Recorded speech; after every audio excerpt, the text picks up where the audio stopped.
Hello there, back with you with another video recap. Trying to be as active as possible now that the market's sort of going through this crazy volatile time again. It's kind of nice. If you go back to my recap from last week, or yeah, it was last week, I was talking about this $300 per range being being an important level for the Nasdaq index to hold. Um, because this is where the key level was that we had a chop zone before we broke out in the latter part of November for the rally that we've had for a better part of 2 months, right? So looking to see how the stocks have been rebounding the last 2 days here. It's been pretty nice. I mean, yesterday we had obviously a bit of a dip at the end of the day, but today we opened up and we're coming back up. Now, the thing that I'm looking at right now is you see how we sort of back in September had this sort of massive drop and then rebound to what seemed like making newer highs, and then another drop, and then rebound, and then a drop, and then finally we came out of this dip zone, and then dropped again, and then started running up again. Okay, now of course this was election related too, so keep that in mind. Back here, right? So massive drop, rebound to what looks like newer highs, then another drop. So to me, this is an important section that the market has rebounded to because it sort of seems to have rebounded back to make newer highs. So is it gonna continue downtrending and finally take out this 300 level and go and retest lower levels? We'll see, right? This could just be temporary shorts covering before the inevitable. So yeah, okay. So we'll see what happens here. But this balance in the 300s was called last week, and I'm glad to see that we had a lot of percent gainers today that ran as a result of the setup, essentially the market setup. Now, I'm still sticking to the thesis that shorts on massive percent gainers are working, and dip buys at key levels on massive percent gainers are working, so long as there's a catalyst. I think that's the thing we have to talk about here. I'm not just buying random percent gainers at a key level. They have to have a, catalyst. So today's runner actually was part of yesterday's runner was INVO. I'm gonna make a interesting recap on this one because historically this is a disgusting chart, right? And they had some news about a deal that was published in after hours yesterday, which is why it pumped up. And I was watching this one pretty religiously actually yesterday in after hours because I was just sort of impressed with the with the overall price action on it. Now I did miss the top of this one, but typically into these massive spikes when this candle was still green and started showing weakness up here, this is where I love shorting, and it would have worked out very, very nice. Clearly, it would have worked out beautifully before the next run up. But keep it in mind that the first run is not the best place to short, at least not right now. It seems to be the second, or if we do get a third run, those are the places to throw in a short position. And you can see that right here. So the first dip was actually just a dip buy for the next run up, and then the second area was where the short was for the nice rebound from the sixes down to the fours, and then the stock sort of consolidated, and we found a dip buying opportunity in after hours. Now, why I want to talk about INVO is to share what I think has been one of the cleanest strategies while we're going through this chop zone right now. And that's the idea of shorting into massive percent gainers. Okay?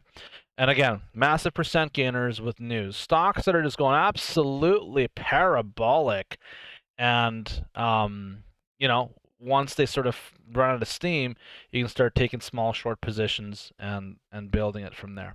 Okay?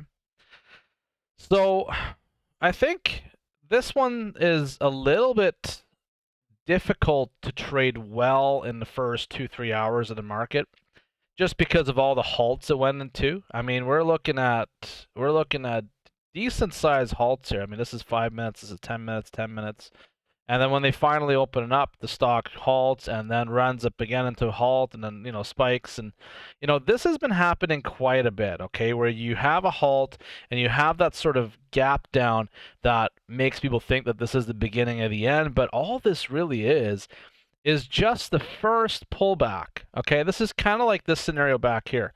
You got the first pullback off the massive spike that leads to another run. The only difference is that between the dip and the run, there exists a halt. Okay, so if you can visualize that, we've got the massive spike, we got the pullback, and then we have the dip set up for the second run up, and then that's basically it. So how about this right here? So we have the massive spike, the first pullback, and then the dip for the run up. Okay, it's the exact same pattern. You see the shapes of these lines that I'm drawing for you here is the exact same.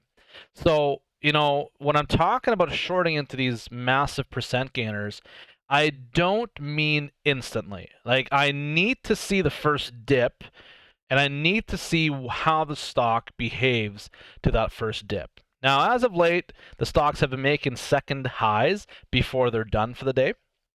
And that confirmation was yet again held up here. We had the first dip, granted, into a halt, and then another rip, and then this was the top of the stock, and this was just sort of, the nice, beautiful downtrend for the rest of the day. So how would I approach the markets looking at a chart like INVO? Okay, so first of all, when I see this massive percent gainer, by the time that this thing has broken consolidation here, this would have moved so fast, you probably wouldn't have gotten into it. And by the time that you would have started buying up here, you're chasing, and you know what the dangers are right now of chasing. This massive red candle right here is as a result of people chasing, okay? So there's no guarantee that this massive red candle would have not happened here, or would have not happened here, okay? So you need to understand that, yes, while in hindsight it looks nice and beautiful that the stock went from 6 to, better part of 11 here, you can't guess when this dip's going to happen. So you can't just be arbitrarily chasing these stocks, especially in a market that's this choppy right now, okay? So what I like is I like for the stock to do what I want. Big run up, first pullback, second run up.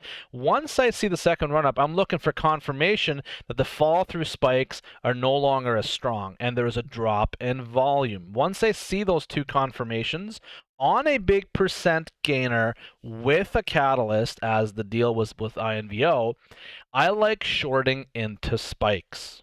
Okay, so that means that as this, as we're seeing confirmation here that we're making lower highs, anytime that I see a massive sort of spike, I would short into it. And honestly, I wasn't here for this, but I might have taken a short position into this massive spike right here, thinking that this would have been the top. And, this could have shaken me out, 11 to 1180. That's a decent size, risk that you're taking on if you're holding and hoping.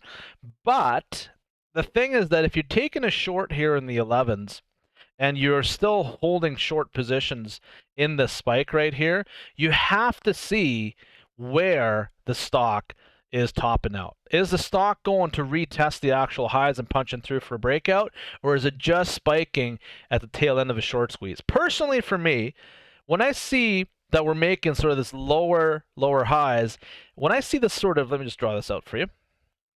When I see the break of that trend, this is nothing more to me than just a short squeeze. Okay, it's just a short squeeze. It's just how long it's going to be lived. I like shorting into these pops, and it obviously turns out that it would have been a good thing. Now, let's say this whole area just freaks you right out and you're not quite comfortable shorting it. How else could you short the stock? Well, you could go into the sort of mini spikes thereafter. Okay, I really think this is a beautiful short up here, and even if you're holding short and you're thinking about covering in this range right here, don't fall for it. See if you can short into the pop right here, and you cover ultimately at the 1230s, 1240s if it goes through.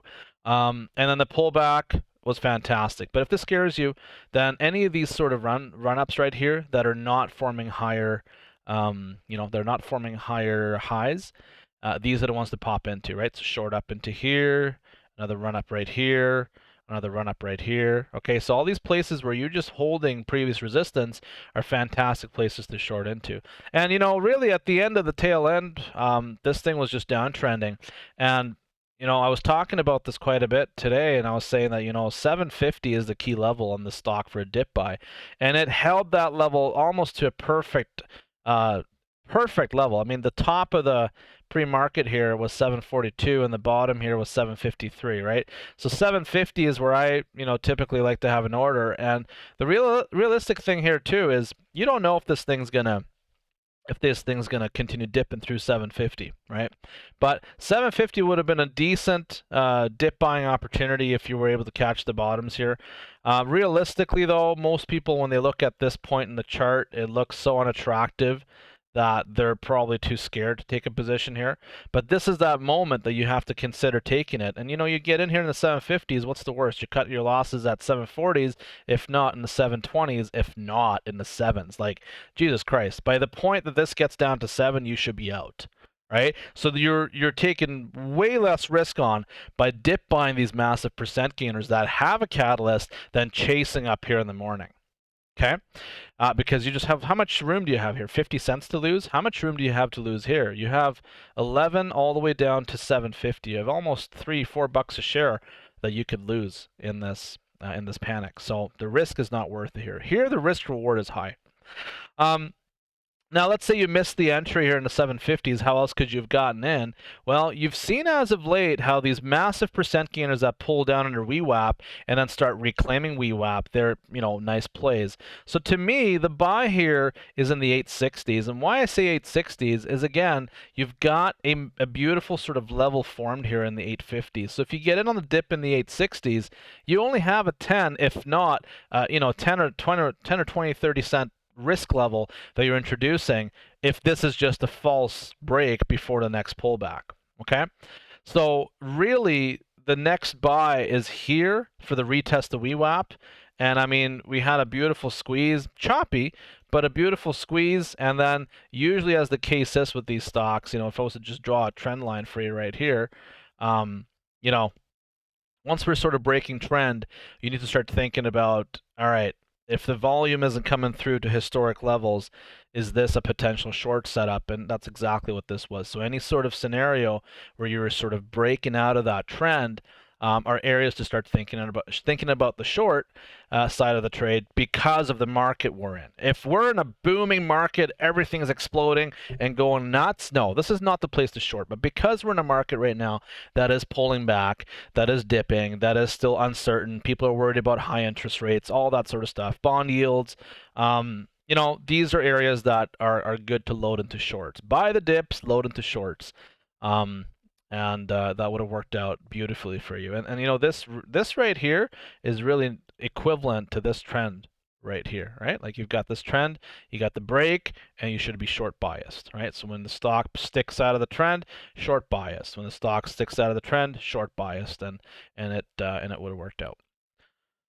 Okay, so that's that. With regards to INVO, I am gonna showcase one of my students that did trade it today, and we're going to discuss a little bit about what he did and the lessons to take away from it and so forth.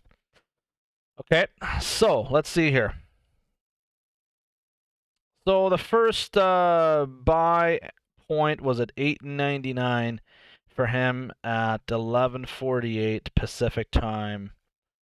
So I take that was that 248? That's probably what that was, right? Let me take a look here. Yeah. So 248 Pacific time, he got in at 8.99. I'm just reading this off my phone, by the way. So 248 at 8.99. So somewhere in here.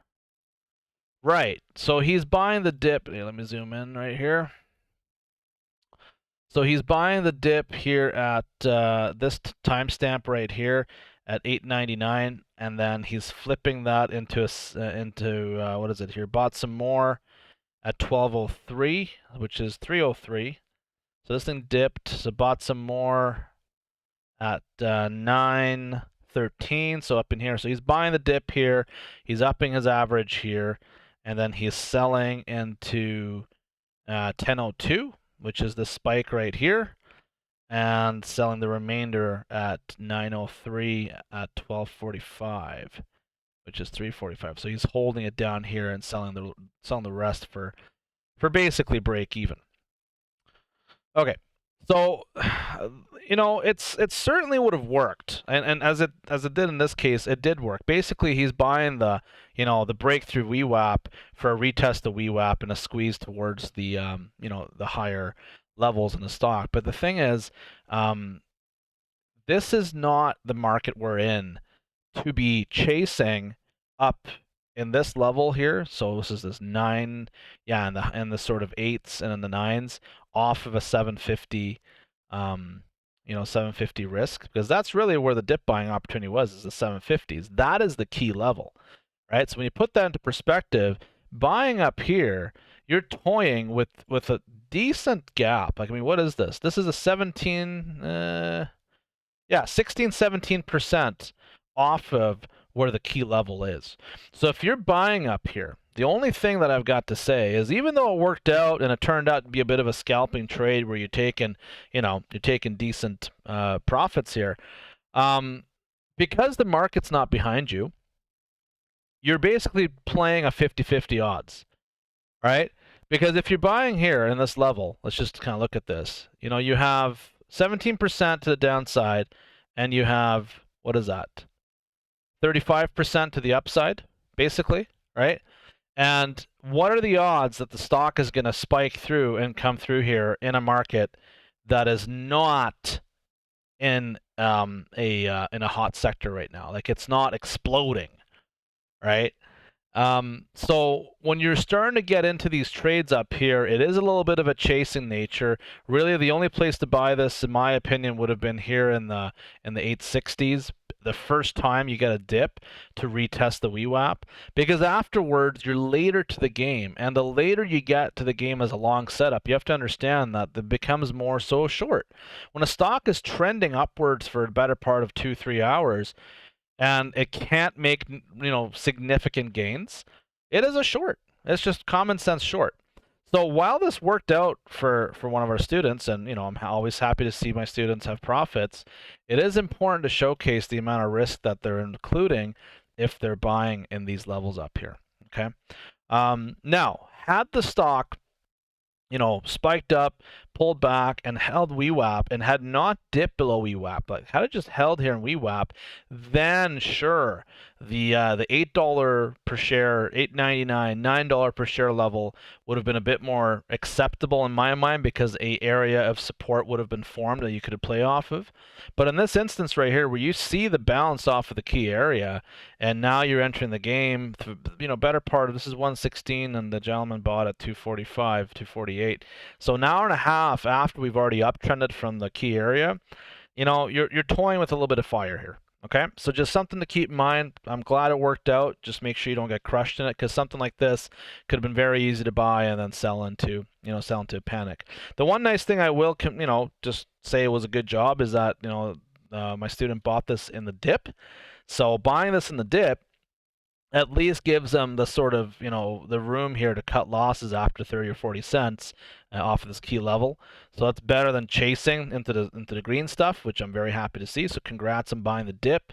Just make sure you're, a bit more diligent with where the key levels are and where you're trying to enter the stock. Okay? So just that's that about the INVO. The next one to talk about is XELA. Another fantastic play today, one of those percent gainers. I don't know why this isn't working. Might be just the turn of the hour. Let me see if I can open it up in a different screen here and come back to it. No, it doesn't look like it. So let me see here about how I can go about this. Give me a moment.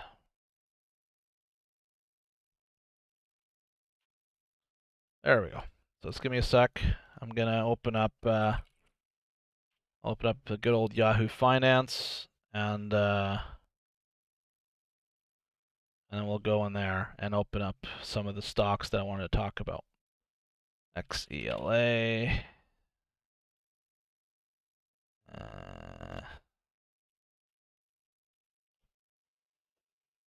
I do apologize for the slight delay here, but I'm not going to edit it out. Here we go. We're going to take a look at XCLA. We'll throw this on a minute candle chart, and we'll put 5 days, 1 minute. Okay, so beautiful, beautiful price action today. You got the massive spike. So yet again, you see what's going on here. So we've got the first spike, the pullback, you got the dip. It's a bit of an extended dip, mind you. So the ABCD pattern. And then the second spike is where you short, right? And then, you start shorting it here at the top once it starts running out of steam. And usually when you can tell it runs out of steam is you start getting these nice big red candles to the downside on massive volume. If you miss the top of the short, you can short a little bit later on as well once you've had that second run behind you. And if you truly are, unsure about it, then wait for the first kind of spike and then short into that spike, okay? Which would have been here in the 490s or so. And then what you're thinking in your mind the entire time is, where is that key level? Where the key level in the stock is the breakout level, where we were consolidating and then finally breaking out. So that would have been here in the 450s. And to no surprise, you flip and buy the dip here at 450s and you would have $1 per share movement to the upside.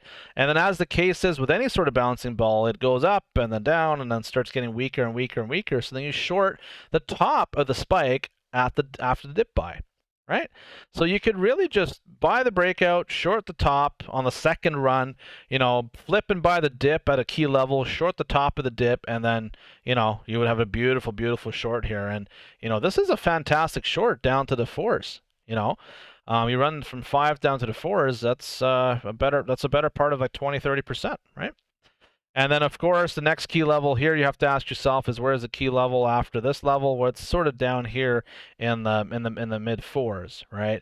And this one kind of went through that, but that's kind of where it bounced back after the stop losses and then had another run up. And, nice, beautiful short. And obviously, the later you're getting into the shorts, the less your expectations need to be for the profits. Okay? But nonetheless, it's just the thesis is holding true. You miss the spike, right? You wait for the first pullback, wait for the second run, and then short the top of the second run, and then flip and buy the dip at the key level, and then short the top of that dip buy, and then let it run down again. Okay? That's been working really good, and that's the market environment we're in right now. So that's really all I had to talk about today. Just wanted to showcase a quick video lesson on shorting into massive percent gainers with news on the second run up after the first dip has already flown through, and then buying the dip at a key level, flipping the dip to a short after the spike has run out of steam, and then, covering at the bottom here and having a fantastic, fantastic trading experience. Okay, so that's something that's working in this choppy environment. So if it's too much for you right now to handle, that's okay. Just sit in the sidelines and watch. Just watch this thesis play out. And when you feel comfortable, dip your feet and hands into the market. Okay, so I hope you have a great evening, and I shall see you in the next recap.